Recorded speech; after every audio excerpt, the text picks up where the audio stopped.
Hello friends, welcome back to my YouTube channel Shri Sai visual art gallery. Friends, आज मैं आपके साथ डिस्कस करने वाली हूँ यूपी टीजीटी आर्ट 2021 का क्वेश्चन पेपर। और फ्रेंड्स, इसके पहले भी मैंने वीडियो बनाया था क्वेश्चन पेपर पे, उसमें मैंने आपको केवल राइट आंसर्स बताए थे। और आज मैं आपके साथ डिस्कस करने वाली हूँ इनके जितने भी ऑप्शंस हैं उनकी डिटेलिंग, ताकि आपका जो तैयारी है वो अच्छे से हो सके। तो जितने भी ऑप्शन हैं उनके जितने भी इम्पॉर्टेंट्स पॉइंट है वो मैं आपके साथ डिस्कस करती जाऊंगी, और आप कॉपी और पेन लेके बैठ जाइए। जितने भी इम्पॉर्टेंट्स मैटर मैं आपको बताऊंगी वो आप उसको नोट भी करते चलिए, क्योंकि इससे आपकी तैयारी काफ़ी अच्छी हो पाएगी। तो चलिए हम स्टार्ट करते हैं फर्स्ट क्वेश्चन से। और जो मेरे इस वीडियो से पहली बार जुड़े हैं वैसे लाइक एंड सब्सक्राइब ज़रूर कर लें, क्योंकि मेरी जितनी भी वीडियो आएगी उसकी नोटिफिकेशन भी आपको मिलती चलेगी, और ये आपकी वीडियो आपके लिए काफ़ी हेल्पफुल होने वाला है। तो मेरे साथ लास्ट तक ज़रूर बने रहिएगा। चलिए हम स्टार्ट करते हैं फर्स्ट क्वेश्चन से। फर्स्ट क्वेश्चन है, government school of art Calcutta की स्थापना किस वर्ष हुई? ऑप्शन है 1864, 1872, 1868, 1870। तो इसका राइट आंसर ए 1864, जबकि यहाँ पे 1854 होना चाहिए था, जो ऑप्शन में नहीं है, क्योंकि government school of art Calcutta की स्थापना 16 अगस्त 1854 ईस्वी में गरनहारा चितपुर में हुआ था। और 1951 में यह आर्ट एंड क्राफ्ट के गवर्नमेंट कॉलेज बन गया था, जिसके संस्थापक अवनींद्रनाथ टैगोर रहे हैं।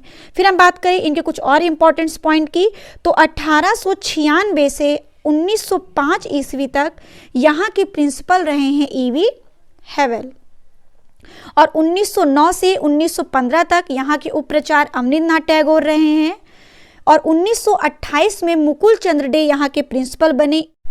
नेक्स्ट क्वेश्चन है, ऑयल कलर में बाइंडर की तरह प्रयोग किया जाता है? ऑप्शन है acrylic binder, linseed oil, turpentine oil, Fevicol. तो इसका राइट आंसर है बी, यानी कि लिंसिड ऑयल, क्योंकि लिंसिड ऑयल को अलसी का तेल या फिर सन तेल भी कहते हैं। अगर हम बात करें एक्रेलिक बाइंडर की, तो एक्रेलिक बाइंडर एक ऐसा उत्पाद है जिसका उपयोग अक्सर धातु की सतह को जंग से बचाने के उद्देश्य से किया जाता है, और एक्रेलिक बाइंडर को गोंद, पेंट या फिर स्प्रे के रूप में भी इस्तेमाल किया जा सकता है। फिर हम बात करें टर्पेंटाइन ऑयल यानी कि तारपीन के तेल का, तो तारपीन के तेल का जो उत्पत्ति हुआ है ये फ्रेंच और लैटिन शब्द से हुआ है। नेक्स्ट क्वेश्चन है, बहौज स्कूल स्थित था? ऑप्शन है इटली में, इंडोनेशिया में, जर्मनी में, हालैंड में। तो इसका राइट आंसर है सी, जर्मनी में। और बहौज स्कूल की स्थापना हुई थी 1919 ईस्वी में। और बहौज शब्द का शाब्दिक अर्थ है, क्योंकि सबसे ज़्यादा इम्पॉर्टेंट है ये जानना, तो बहौज शब्द का शाब्दिक अर्थ है निर्माण घर, जो 20वीं शताब्दी की शुरुआत में कला के जर्मन स्कूल के रूप में वॉल्टर ग्रोपियस द्वारा स्थापित किया गया था। यह एक शैक्षणिक संस्थान के रूप में जो बहौज स्कूल है ये 3 शहरों में मौजूद था। पहला तो था विमर, जो 1919 ईस्वी में हुआ था। दूसरा था डेसो, जो 1925 ईस्वी में स्थापित किया गया था। थर्ड था बर्लिन, जो 1932 ईस्वी में स्थापित किया गया था। और जो ये बर्लिन बहौज कला था, ये बर्लिन बहौज सबसे अंतिम चरण का माना जाता था। और इसके आर्टिस्ट वासिली कैंडिंस्की, पॉल क्ली, नाम गाबो। तो क्योंकि ये क्वेश्चन कई बार पूछा भी जाता है कि बहौज कला से संबंधित कलाकारों की पहचान कीजिए, तो हो जाएंगे कैंडिंस्की, पॉल क्ली और नाम गाबो। फिर नेक्स्ट क्वेश्चन की ओर बढ़ते हैं। फोर्थ क्वेश्चन, किस शहर में प्रसिद्ध मीनाक्षी मंदिर स्थित है? ऑप्शन है मैसूर, मदुरई, हैलीवीड, ऐहोल। तो इसका राइट आंसर है बी, यानी कि मदुरई। और मीनाक्षी मंदिर एक ऐतिहासिक हिंदू मंदिर है जो दक्षिणी तट पर बगई नदी से लगभग 1 किलोमीटर दूरी पर स्थित है। यह मदुरई के तमिलनाडु में स्थित है, और यह मंदिर मीनाक्षी यानी कि पार्वती और इनके पति सुंदरेश्वर यानी कि शिव के रूप में समर्पित है। और मीनाक्षी मंदिर के पश्चिमी टावर के आधार पर तमिलनाडु राज्य पड़ा था ये, और यहाँ पर महालक्ष्मी, सरस्वती या फिर कई इसके साथ ही इनसे संबंधित अनेक मूर्तियां स्थापित की गई जो शिव और पार्वती से संबंधित हैं। और ये जो मंदिर मीनाक्षी मंदिर है ये पांड्या काल में तैयार की गई थी। नेक्स्ट क्वेश्चन है, निम्नलिखित में से कौन एक प्रिंट मेकिंग कलाकार हैं? ऑप्शन है अनुपम सूद, मंजीत बावा, नंदलाल बोस, महेंद्र पांड्या। तो इसका राइट आंसर है ए, अनुपम सूद। फ्रेंड्स, मैं आपको बता दूं अनुपम सूद एक महिला कलाकार हैं और इनका जन्म 1944 ईस्वी में होशियारपुर पंजाब में हुआ था। और इन्होंने अपनी शिक्षा दिल्ली कला महाविद्यालय और लंदन के प्रसिद्ध Slade School of Fine Arts से किया। और ये ग्रुप 8 की सदस्य भी रही हैं और अनुपम सूद प्रिंट मेकिंग और चित्रकार भी रहीं। और इन्होंने प्रिंट मेकिंग के क्षेत्र में एचिंग में सबसे महत्वपूर्ण प्रसिद्धि हासिल की थी। और इनकी बहुत सारी सीरीज़ भी हैं, जैसे कि पिकअप गर्ल्स, डायगोनल सीरीज़। ये डायगोनल सीरीज़ इनकी सबसे ज़्यादा प्रसिद्ध चित्र श्रृंखला मानी जाती है। और ये न्यूयॉर्क के वुमेन्स इंटरनेशनल प्रदर्शनी में गोल्ड मेडल से भी सम्मानित की जा चुकी हैं। हम बात करें नेक्स्ट पॉइंट की, यानी कि बी, मंजीत बावा।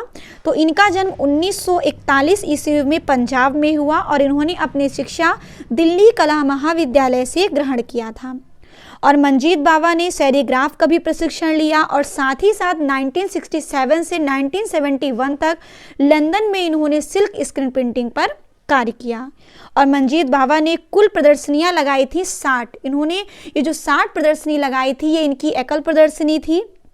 और सबसे इनकी इम्पॉर्टेंट बात यह है कि शाहरुख खान की फिल्म जिसका नाम था दिल से, उसमें मंजीत बावा को अभिनेता के रूप में चित्रित किया गया था। और मंजीत बावा ने सोनी महिवाल का चित्र भी बनाया था और यह एक अति यथार्थवादी चित्रकार माने जाते हैं। इसको फ्रेंड्स नोट करते चलिए, काफ़ी इंपॉर्टेंट पॉइंट हैं ये सारे। फिर हम नेक्स्ट पॉइंट की बात करें, सी, यानी कि नंदलाल बोस की। तो नंदलाल बोस का जन्म हुआ है 1882 ईस्वी में मुंगेर के बिहार में। और इनके पिता का नाम है पूर्णचंद बसु और माता का नाम था छेम मणि। और नंदलाल बोस को ही मास्टर बाबू मोसाई कहकर संबोधित किया गया था। ये अक्सर क्वेश्चन पूछा जाता है कि बाबू मोसाई से किसे संबोधित किया गया, तो नंदलाल बोस को। और नंदलाल बोस ने ही टेम्परा माध्यम से भित्ति चित्रण किया और इन्होंने ही बड़ौदा के कीर्ति मंदिर में गंगा अवतरण का भी भित्ति चित्रण तैयार किया था। और इन्होंने अजंता तथा बाघ की गुफाओं के भित्ति चित्रों की प्रतिलिपियां भी तैयार की। और इनके बहुत सारे प्रसिद्ध चित्र हैं, जैसे पांडवों का हिमालय आरोहण जो 15 फीट लंबी बनाई गई थी। इन्होंने खुदीराम बोस के विद्यालय से प्रारंभिक शिक्षा ग्रहण की। फिर हम बात करें इनके कुछ अन्य चित्रों की, जैसे गंगा अवतरण, इन्होंने उसे रेखा चित्र में तैयार किया। इसके अलावा हल कृष्ण उत्सव नामक भित्ति चित्रण भी इन्होंने तैयार किया। और इन्होंने हरिपुरा कांग्रेस कमेटी के पंडाल का बैनर भी तैयार किया, जिसे इन्होंने टॉपिक रखा था ग्रामीण विषय, जिसे इन्होंने पोस्टर द्वारा बनाया था। इसके अलावा इन्होंने 1930 में दांडी यात्रा का चित्रण किया और भारतीय संविधान का चित्र इन्होंने बनाया। और नंदलाल बोस शिव सिद्ध कलाकार माने जाते थे।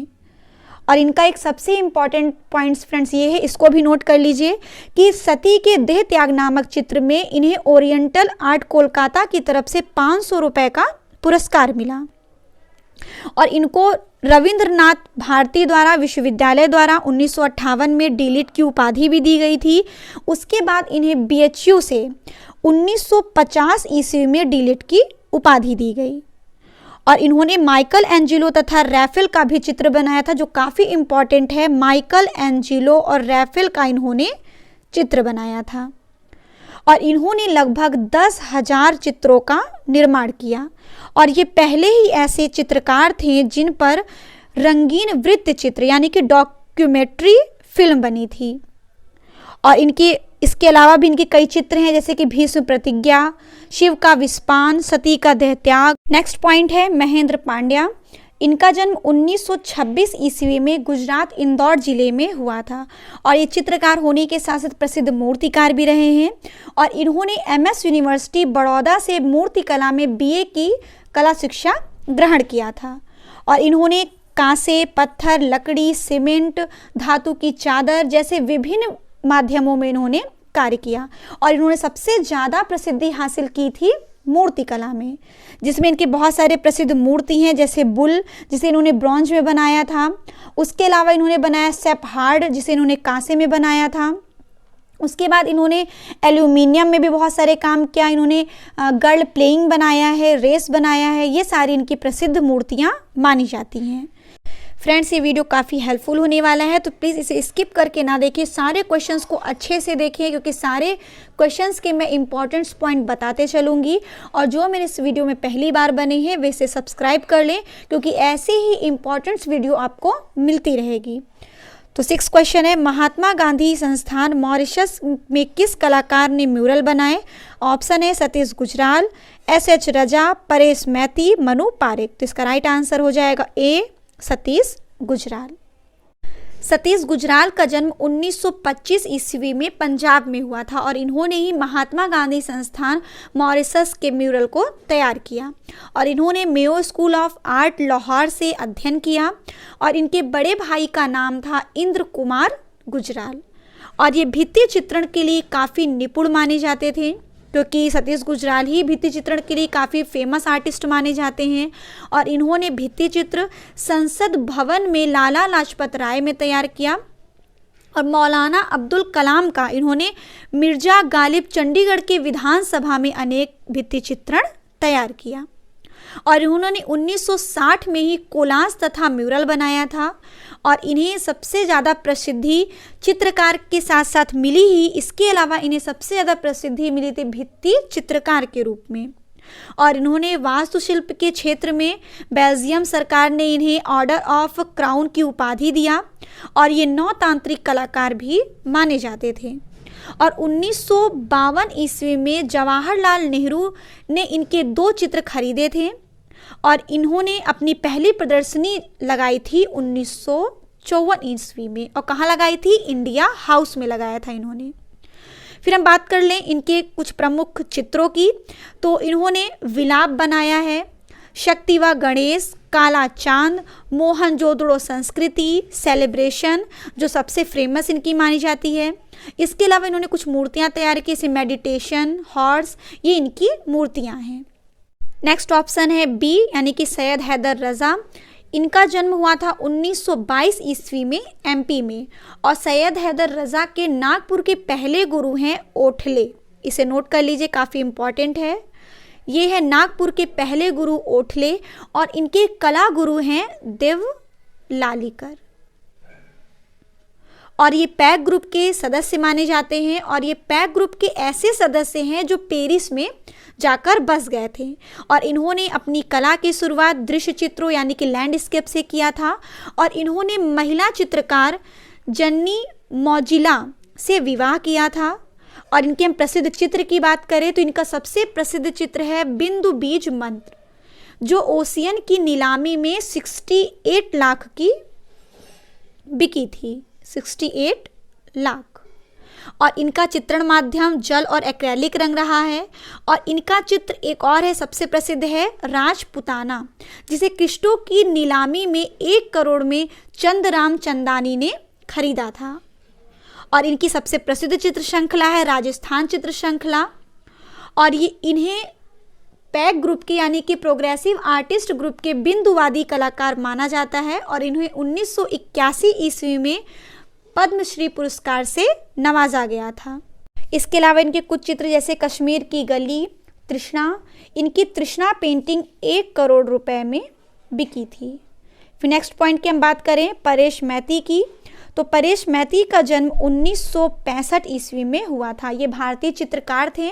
इसके अलावा ये मूर्तिकार, फोटोग्राफर, फिल्म निर्माता भी माने जाते थे। और 2014 ईस्वी में भारत सरकार ने उन्हें अपना 4था सर्वोच्च नागरिक पुरस्कार पद्मश्री से सम्मानित किया।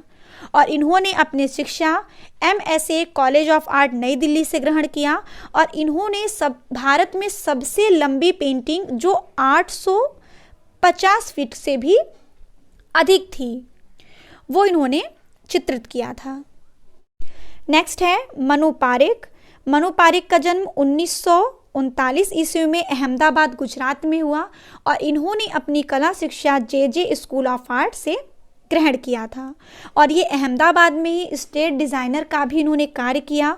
और 1982 ईस्वी में इन्हें ललित कला एकेडमी द्वारा पुरस्कार से नवाजा गया।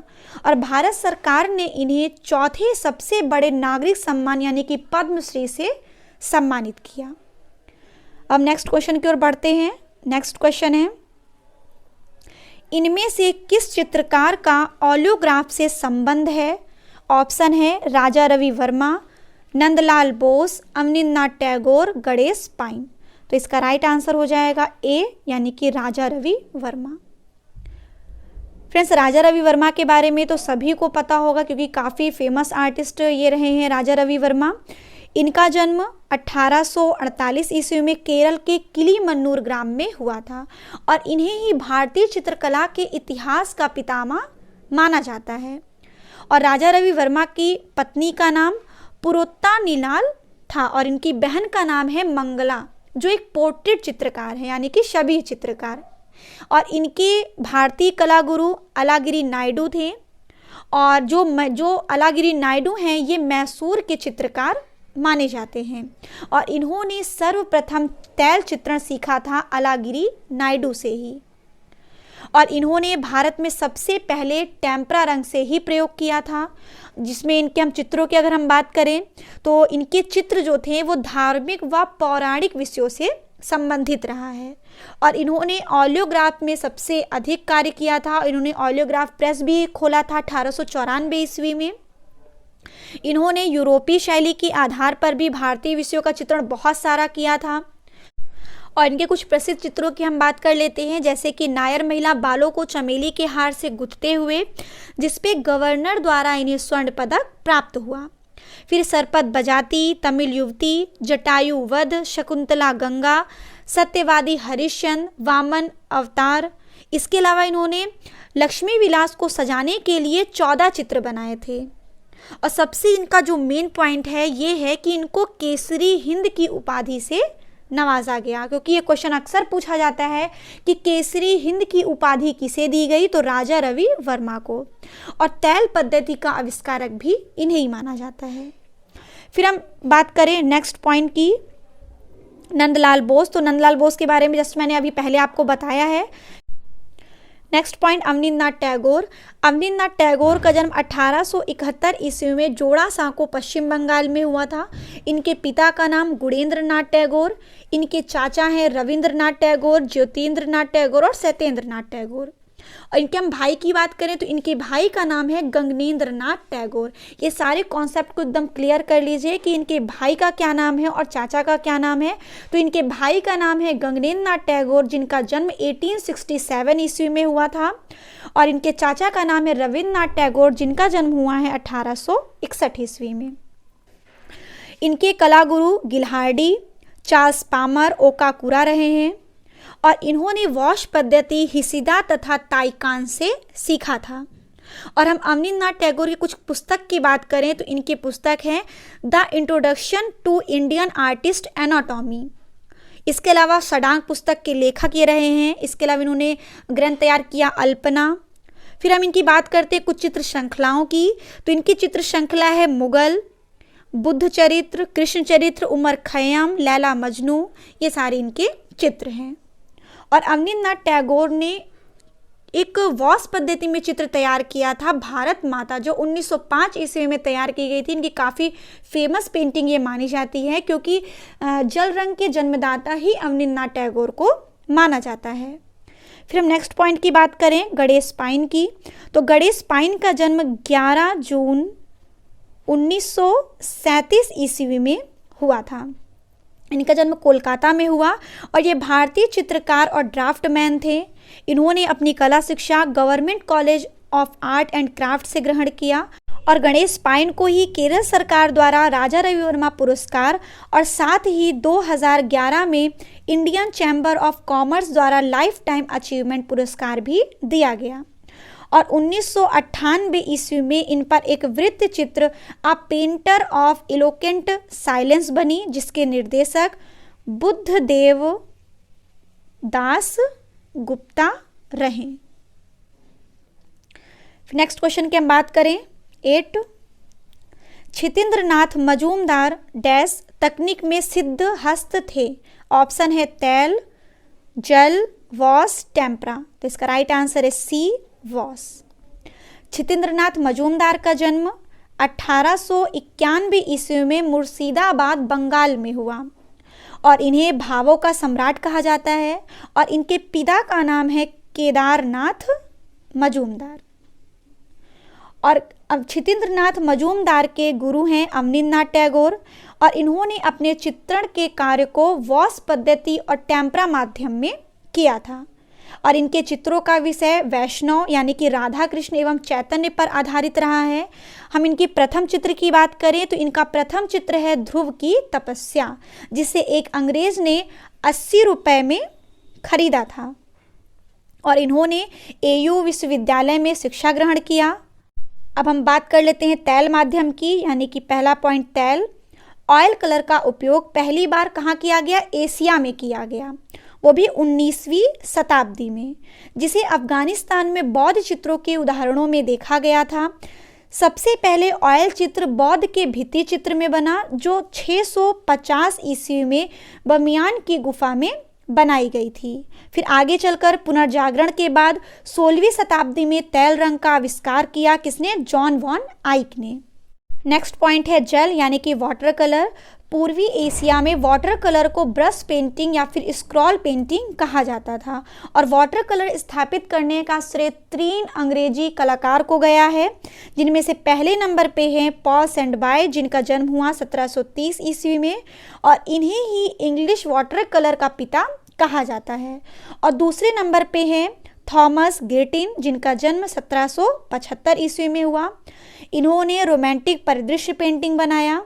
फिर थर्ड नंबर पे आते हैं जोसेफ मर्लार्ड विलियम टर्नर, जिनका जन्म 1775 ईस्वी में हुआ था, और ये भूदृश्य कलाकार रहे हैं।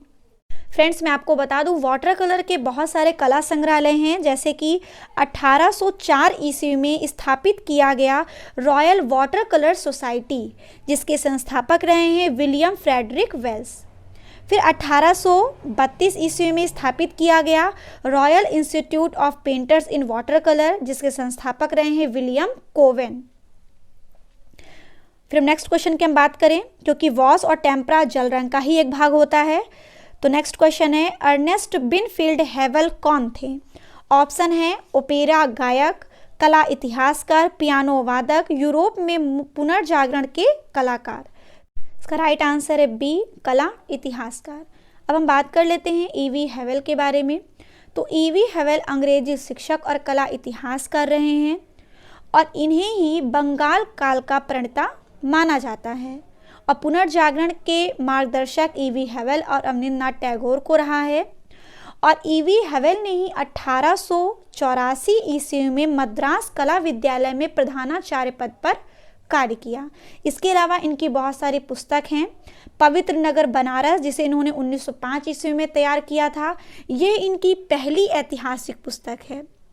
इसको ध्यान से आप देखिएगा कि इनकी पहली ऐतिहासिक पुस्तक है पवित्र नगर बनारस, और इनकी दूसरी ऐतिहासिक पुस्तक है भारत में आर्यों का शासन।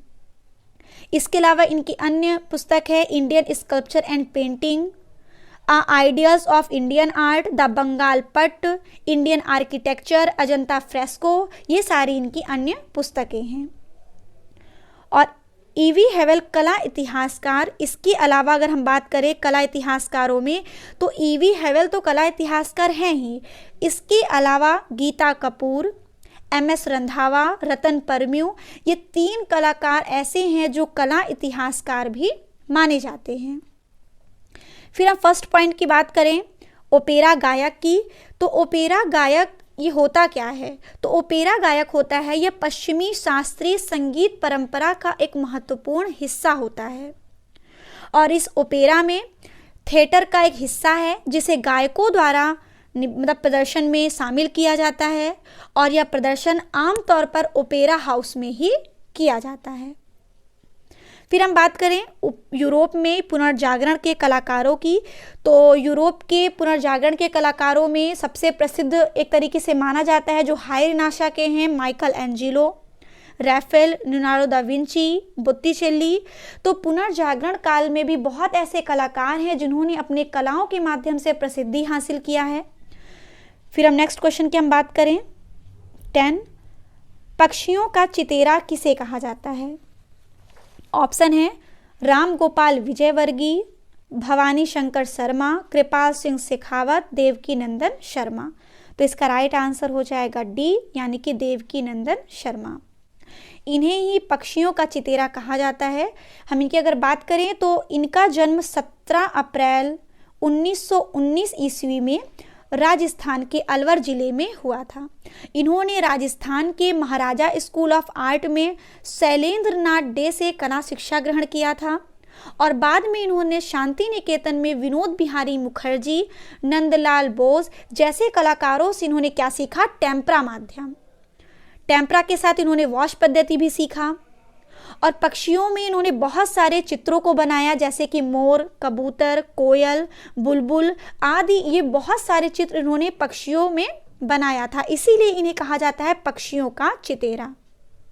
इन्होंने लगभग 1000 से अधिक पक्षियों के चित्र बनाए, जिसमें इन्होंने पेन, स्याही का प्रयोग किया था। साथ ही इन्होंने जल रंग, तेल रंग से भी इन्होंने बहुत सारे चित्रण किया और इनको ब्रिटिश इंफॉर्मेशन सर्विस ने विश्व के 18 श्रेष्ठ पक्षियों का चितेरा गिना है।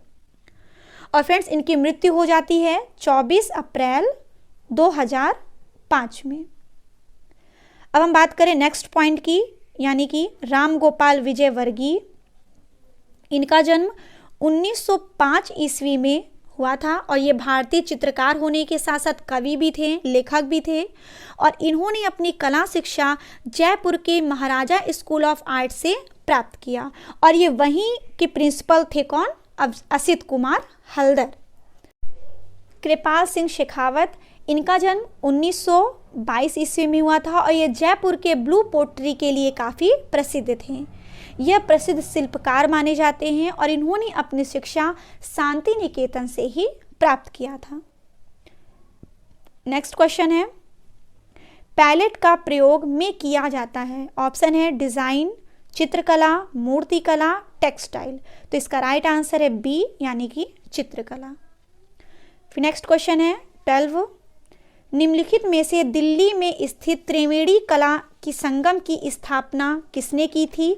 ऑप्शन है राम कुमार, NS बेंद्रे, KS कुलकर्णी, सतीश गुजराल। तो इसका राइट आंसर हो जाएगा थर्ड, यानी कि KS कुलकर्णी।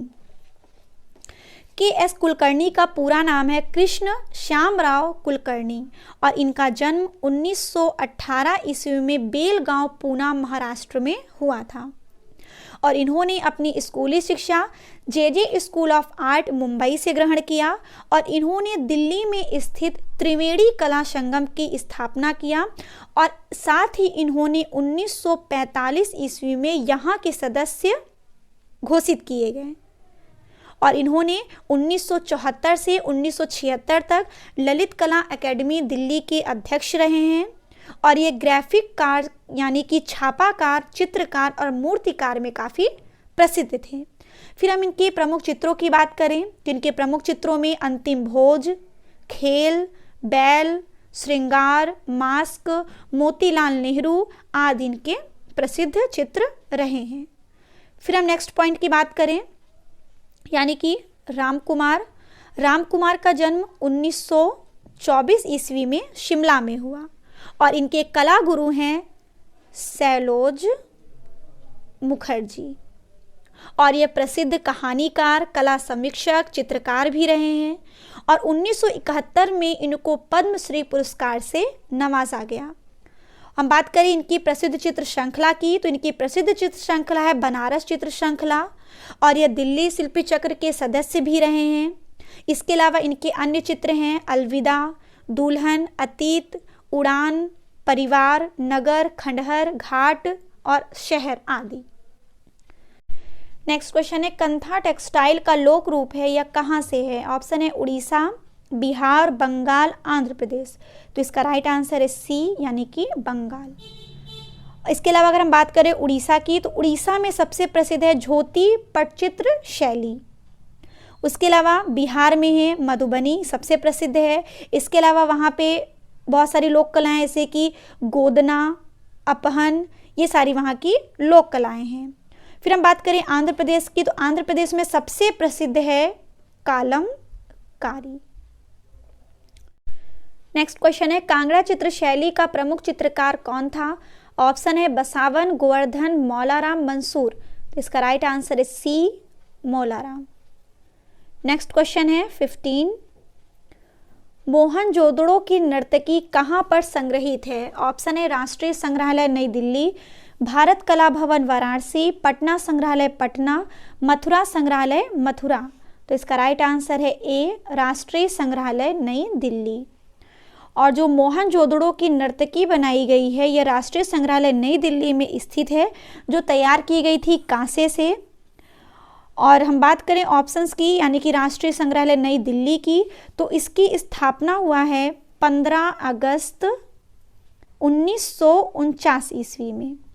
फिर है भारत कला भवन वाराणसी, इसकी स्थापना हुई है 1 जनवरी 1920 ईस्वी में, जिसके संस्थापक राय कृष्ण दास रहे हैं और अध्यक्ष रहे हैं रविंद्रनाथ टैगोर। फिर नेक्स्ट पॉइंट है पटना संग्रहालय। पटना संग्रहालय की स्थापना हुआ 1917 ईस्वी में। नेक्स्ट पॉइंट है मथुरा संग्रहालय मथुरा, इसकी स्थापना हुई है 1874 ईस्वी में। इसे सरकारी संग्रहालय भी कहा जाता है और यह यूपी के मथुरा शहर में एक पुरातात्विक संग्रहालय रहा है। फिर नेक्स्ट क्वेश्चन की हम बात करें, भारतीय विषयों को पाश्चात्य शैली में किसने चित्रित किया? ऑप्शन है बद्रीनाथ आर्य, के.एस. कुलकर्णी, अमृता शेरगिल, सुखवीर सिंघल। तो इसका राइट आंसर है सी, अमृता शेरगिल। फिर नेक्स्ट क्वेश्चन है, न्यूटन ने प्रकाश के 7 रंगों का वैज्ञानिक चक्र प्रस्तुत किया? कब? 1660 में, 1560 में, 1680 में, 1960 में। तो इसका राइट आंसर हो जाएगा ए, यानी कि 1660 में। नेक्स्ट क्वेश्चन की हम बात करें तो भारत में लघु चित्रों के जनक के रूप में किसे माना गया? ऑप्शन है राजपूत, मुगल, जैन, पाल। तो इसका राइट आंसर है डी, पाल, क्योंकि लघु चित्रों में सबसे पहले आते हैं पाल, उसके बाद पाल के बाद जैन यानी कि अपभ्रंश की कला, उसके बाद फिर मुगल काल, फिर राजस्थानी, पहाड़ी। तो सबसे पहले अगर हम लघु चित्रों की बात करें तो सबसे पहले आता है पाल, जो बौद्ध धर्म से संबंधित है। उसके अलावा हम अपभ्रंश शैली यानी कि जैन शैली की बात करें तो वो जैन संप्रदाय से संबंधित है। नेक्स्ट क्वेश्चन है, भारत में लघु चित्रों के जनक के रूप में माना जाता है? ऑप्शन है राजपूत, मुगल, जैन, पाल। तो इसका राइट आंसर है डी, पाल, क्योंकि भारत में लघु चित्रों की सबसे पहले जो प्रारंभिक अवस्था में चला है वो है पाल, उसके बाद है जैन यानी कि अपभ्रंश शैली, क्योंकि पाल शैली संबंधित है बौद्ध धर्म से। और सबसे पहले लघु चित्र स्टार्ट हुआ था पाल शैली के अंदर। बौद्ध संप्रदाय के जितने भी ग्रंथ बनाए गए थे, जितने भी चित्रों का अंकन हुआ है, वो सारी अंकन हुए हैं मिनिएचर पेंटिंग्स यानी कि लघु चित्रों में। और जैन शैली ये जैन धर्म से संबंधित है। अब हम बात करते हैं नेक्स्ट क्वेश्चन की, भारतीय कला के हस्ताक्षर पुस्तक के लेखक हैं? ऑप्शन है ज्योतिष जोशी, आनंद कृष्ण, सुनील चोपड़ा, राय कृष्ण दास। तो इसका राइट आंसर है फर्स्ट, ज्योतिष जोशी। नेक्स्ट क्वेश्चन है, दादावाद का दादा शब्द किसने चुना? ऑप्शन है John Christo, Trista Zara, Lindsey Graham, Fida Coelho. तो इसका राइट आंसर है बी, यानी कि त्रिस्टा ज़ारा। नेक्स्ट क्वेश्चन, हाशिया बनाकर चित्रण करना किस शैली का प्रभाव है? ऑप्शन है राजपूत शैली, फारसी शैली, जैन शैली, इनमें से कोई नहीं। तो फ्रेंड्स इसमें एग्जामिनर ने एफ लगा दिया यानी कि फॉल्स। इसके पहले वाले में इन्होंने फारसी शैली सही किया था, लेकिन फाइनल आंसर की में इन्होंने इसको गलत साबित कर दिया। क्वेश्चन है, विष यानी कि बुल बनाने के लिए मशहूर कलाकार का नाम है? ऑप्शन है सुनील पाल, सुधीर पटवर्धन, परमजीत सिंह, जतिन दास। तो इसका राइट आंसर है ए, सुनील दास। इनका जन्म 1939 ईस्वी में हुआ था और ये भारतीय चित्रकार होने के साथ साथ ये एक अभिव्यक्तिवादी चित्रकार भी माने जाते हैं। फिर है सुधीर पटवर्धन, ये भारतीय समकालीन चित्रकार और रेडियोलॉजिस्ट भी रहे हैं। फिर है नेक्स्ट परमजीत सिंह, इनका जन्म 1935 ईस्वी में अमृतसर में हुआ। फिर नेक्स्ट है जतिन दास, इनका जन्म 1904 ईस्वी में कोलकाता में हुआ। अब हम बात करें नेक्स्ट क्वेश्चन की, यानी कि 23। नेक्स्ट क्वेश्चन है, मुगल काल में जानवरों और पक्षियों के चित्रण का विशेषज्ञ कौन था? तो इसका राइट आंसर है बी, उस्ताद मंसूर। ये पक्षियों के लिए काफ़ी प्रसिद्ध कलाकार माने जाते हैं। नेक्स्ट क्वेश्चन है, पाल शैली के अंतर्गत चित्रित होने वाला ग्रंथ कौन सा है? तो इसका राइट आंसर है डी, अष्टसहस्त्रिका प्रज्ञा पारमिता। नेक्स्ट क्वेश्चन है, चौर पंचासिका द्वारा लिखा गया है। ऑप्शन है वात्सायन, विल्हड़, यशोधर पंडित, शशि कला। तो इसका राइट आंसर है बी, विल्हड़। और वात्सायन ने लिखा है कामसूत्र। फिर हम बात करें यशोधर पंडित की, तो इन्होंने कामसूत्र की जय मंगला नामक टीका का ग्रंथ की रचना की है। आई होप आपको मेरी ये वीडियो पसंद आई होगी। अब मैं मिलती हूँ नेक्स्ट वीडियो में, जिसमें मैं इसके आगे के क्वेश्चंस को कवर कराऊंगी। और ऐसे ही वीडियो को देखने के लिए आप मेरे चैनल को सब्सक्राइब कर लें, क्योंकि ये काफ़ी इम्पॉर्टेंट वीडियो था। इसमें बहुत सारे ऐसे इम्पॉर्टेंट पॉइंट थे जो आपके नोट करने के हिसाब से थे। तो ऐसे ही मैं जो नेक्स्ट वीडियो लाऊंगी उसमें भी ऐसे ही सारे ऑप्शंस के जितने भी इम्पॉर्टेंट्स पॉइंट होंगे उन सबको मैं एक्सप्लेन करती जाऊंगी। जितने भी इम्पॉर्टेंट्स पॉइंट होंगे उनको मैं डिक्लेयर करती जाऊंगी, जिससे आपकी अच्छी तैयारी हो सके। और अगर ये वीडियो आपको पसंद आती है तो इसे लाइक एंड सब्सक्राइब ज़रूर कर लें। तो फ्रेंड्स, अब मैं मिलती हूँ नेक्स्ट वीडियो के साथ। Thank you.